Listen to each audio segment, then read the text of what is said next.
Muy buenas tardes, aquí nuevamente con ustedes en su programa En tu Presencia. Lorena Malfabón te da la bienvenida a esta estación www Enciende una Luz. Y nuevamente estamos aquí en su presencia para llevar a cabo el estudio que damos cada martes. Hablamos un poquito de lo que la palabra de Dios relacionada con nuestro diario vivir, ¿verdad? Y pues vamos a dar inicio, pero antes de dar inicio vamos a orar dándole gracias a Dios. Te damos gracias, Señor, por este día, Señor, que tú nos has dado, en el cual nos has mostrado tu inmenso amor, el cual nos has mostrado que incondicionalmente nos amas y siempre estás ahí con nosotros. Te damos gracias. Yo te pido por cada radio oyente, Señor, que seas tú tocando sus corazones, Señor, llegando, Señor, a su alma, Padre, y que esta palabra, Señor, esta enseñanza, Señor, pueda ser de bendición para sus vidas. Te lo pido en el nombre de Jesús. Amén. Pues ni más ni menos damos de comienzo hoy a la palabra y espero que hayan tenido un muy buen fin de semana. Aquí pues con calorcito, ha chipeado poquito yo creo que por el mismo calor se hace la humedad, ¿verdad? Y chipiteó un poquito, pero nada fuera de lo normal. Al contrario, nos refrescó un poco, pero ya volvimos otra vez al calorcito. Pero gloria a Dios, ¿verdad? Porque podemos tener diferentes y variedades de temperaturas y que nuestro cuerpo está preparado. Y vamos a dar comienzo en este día primero vamos a leer un parrafito, de ahí vamos a sacar un poquito, desglosar, ¿verdad? Lo que es la palabra de Dios. Y vamos a leer en lo que nos tocó el día de hoy en nuestro devocional y dice: vivir nuestro mensaje. Todo lo que hacéis, sea de palabra o de hecho, hacerlo todo en el nombre del Señor Jesús, dando gracias a Dios, el Padre, por medio de Él. Y dice así: los incrédulos prestarían más atención a nuestro mensaje evangélico si les diéramos algo especial a observar. Pudiéramos comenzar por no mentir y por decir siempre la verdad. ¿Qué sucedería si nunca nos enojáramos hasta pecar? Sino que siempre obráramos con amor, que nunca robáramos, sino que siempre compartiéramos lo nuestro y que nunca dijéramos vulgaridades, sino que siempre pronunciáramos palabras edificantes. ¿Puede imaginarse cómo reaccionarían los perdidos si nunca nos amargáramos, si nunca nos enojáramos, ni mostráramos resentimiento, ni fuésemos violentos, ni calumniadores, sino que siempre nos caracterizara la bondad, la compasión y el perdón? Tal vez entonces ellos prestarían más atención. Examinemos nuestra conducta. ¿Dice usted la verdad? ¿Controla usted su enojo de tal modo que solo actúa con justicia? ¿Comparte con otros lo que tiene? ¿Habla con misericordia? ¿Es usted bondadoso, compasivo o clemente? Si usted es un nuevo hombre o una nueva mujer en Cristo, viviría de esa manera. Y eso está en Colosenses 3:17, donde nos exhorta a que vivamos nuestro mensaje, ¿verdad? Y de acuerdo a esta lectura que tuve en esta mañana en mi tiempito de devocional, me llevó a otra escritura, ¿verdad? Y a otra escritura donde habla de que debemos de evitar lo que es los conflictos personales, ¿verdad? Y si vamos a Filipenses 4:2, la palabra de Dios nos enseña así, dice. Filipenses 4:2. Dice: les ruego, son instrucciones que para la iglesia, ¿verdad? Y dice: les ruego a Evodia y a Sintique que se pongan de acuerdo, pues las dos son cristianas. A ti, mi fiel compañero de trabajo, te pido que les ayudes. Ellas han luchado junto conmigo por anunciar las buenas noticias. Junto con Clemente y mis otros compañeros de trabajo, los nombres de todos ellos ya están anotados en el libro de la vida eterna. El 4 dice, vivan con alegría su vida cristiana. Lo he dicho y lo repito, vivan con alegría su vida cristiana. Que todo el mundo se dé cuenta de que ustedes son buenos y amables. El Señor Jesús viene pronto. Y aquí está hablando de dos mujeres que ministraban la palabra, que era Evodia y Sintique.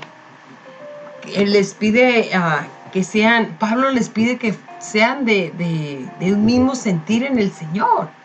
Esto es que nos enseña y nos muestra cuando escudriñamos un poquito este pasaje. Pablo afrontó muchos conflictos en la iglesia, pero algunos eran para él tan importantes como para otros en sus epístolas, en su caminar con el Señor, y también importantes para la enseñanza actual, lo que se vivió en esos tiempos, Pablo. Vemos aquí cómo esas dos mujeres en este versículo de hoy estaban dirigiendo dos facciones opuestas a lo que la iglesia decía. Aquí podemos ver que no dice el factor, ¿verdad? No sabemos cuáles eran sus quejas específicamente. No sabemos si era un conflicto personal, pero me figuro que ha de haber sido un conflicto personal, porque si las dos ministraban la palabra de Dios y las dos caminaban juntas, quiere decir que estaban de acuerdo. Pero a veces hay conflictos y uno mismo tenemos que evitar esos conflictos, como lo leí anteriormente en el devocional de la mañana. Dice que nosotros debemos de vivir nuestro mensaje, que nosotros debemos evitar enojarnos, debemos evitar pecar, tenemos que obrar con amor. Y sabemos que estas dos mujeres eran miembros notables de la iglesia, porque habían trabajado con Pablo, y lo dice en Filipenses 4:3, habían trabajado con Pablo a causa del evangelio. Pero sabemos también que estaban causando un estrago en la iglesia porque al parecer no estaban unidas. Y eso a mí me da a decir, o nos da a decir a nosotros, que había un orgullo, algo ahí, un enojo no resuelto, tal vez una raíz de amargura que de repente brotó por alguna causa. O también podemos ver que había falta de amor. ¿Por qué? Porque en la falta de amor hay orgullo y falta de humildad. Y ya para que Pablo se haya dado cuenta, siendo que él estaba tan ocupado, y yo me imagino que no es como nosotros las mujeres, ¿verdad? Que nosotros somos un poco más detallistas. Me imagino que debe haber sido bien notorio entre ellas dos este conflicto que existía. Ya para que él se haya dado cuenta, quiere decir que pues él le rogó que las mujeres fuéramos un sentir en el Señor. ¿Por qué?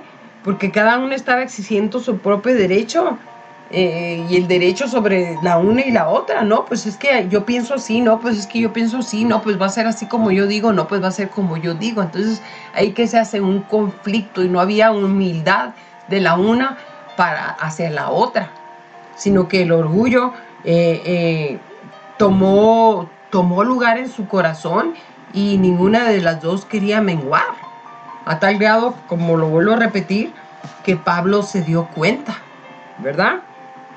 Entonces fue cuando los exhortó. ¿Por qué? Porque él sabía que con una exhortación, con amor, podía resolver cualquier discordia que hubiese entre ellas. Y era necesario, ¿verdad? Era necesario que se les exhortara, porque tal vez el conflicto era eclesiástico, tal vez era, no lo podemos saber. Entre mujeres, yo se los digo, como mujeres somos, el hombre es menos sentimental y entre mujeres somos un poco más sentimentales, más detallistas, más observadoras. Y entre hombres es de que me hiciste algo, pero al rato se ven y se dan unos abrazos que casi se tumban la espalda. ¿Por qué? Porque ellos no tienen ese rencor. No hay en ellos ese rencor, no es tan notorio, ¿verdad? Tal vez lo guarden, pero no es tan notorio entre amigos, porque cuando ellos se dan el 100% y se enfocan en una sola cosa y la mujer no. La mujer escaneamos desde la cabeza hasta los pies y de los pies hasta la cabeza. Entonces, al escanear detallamos por qué le salió esto, por qué me dijo esto, qué sabe de mí, qué dijo, qué hice. Y aquí pues Pablo se puso firme y le dijo 4:2, le ruego a Evodia y a Síntique que se pongan de acuerdo, pues las dos son cristianas. Y todavía puso a alguien más, a ti, mi fiel compañero de trabajo, te pido que las ayudes. Te pido que las ayudes, porque él sabía que él las conocía. O sea, no les dijo, las voy a bajar, ya no quiero que ministren, ya no quiero que trabajen en el Señor. Y vemos cómo este sentido de Pablo es interesante, porque le pide a otro ministro que las ayude en ese desacuerdo. Pero en ningún momento él apeló a autoridades más elevadas. Ya ves que la palabra de Dios dice que traigamos a los ancianos de la iglesia, ¿verdad? Si no están de acuerdo dos y hay un tercero, y si no, pues traer a alguien más. No, él apeló al que caminaba junto con ellas. Para que las ayudara y se evitara que esto se fuera mayor. ¿Por qué? Porque al irse a mayor ya vendría a afectar a lo que resta de la iglesia. ¿Por qué? Porque ya iban a venir la condenación en el aspecto de que, sí, cómo están ministrando y se enojan. Cómo están ministrando y dicen una cosa y hacen y actúan de otra manera. Entonces estaban desvalorizando el poder de la palabra de Dios, porque dice la palabra de Dios que de una fuente no pueden salir dos aguas. Entonces Pablo o llegó a sus oídos o él observó lo que estaba pasando en la iglesia. Y como vemos que en la iglesia de Filipos era como una comunidad de padres, siempre andaban juntos, tanto las mujeres como los hombres. Siempre había igualdad. ¿Por qué? Porque también la mujer estaba permitida ir a ministrar. Yo no sé si en el púlpito, pero ministraba la palabra de Dios. Siempre estaban de pie mostrando el poder de su palabra y lo que la palabra de Dios podía hacer para cambiar y transformar los corazones de otras personas. Y dice aquí que junto con Clemente y otros compañeros, ellas habían ayudado mucho a anunciar la buena palabra de Dios. Entonces es muy notable que Pablo le dio importancia a esto. ¿Por qué? Porque él sabía que Síntique y Evodia tenían el ministerio cristiano y que lo habían sabido llevar. ¿Por qué? Porque dice la palabra de Dios, por sus frutos os conoceréis.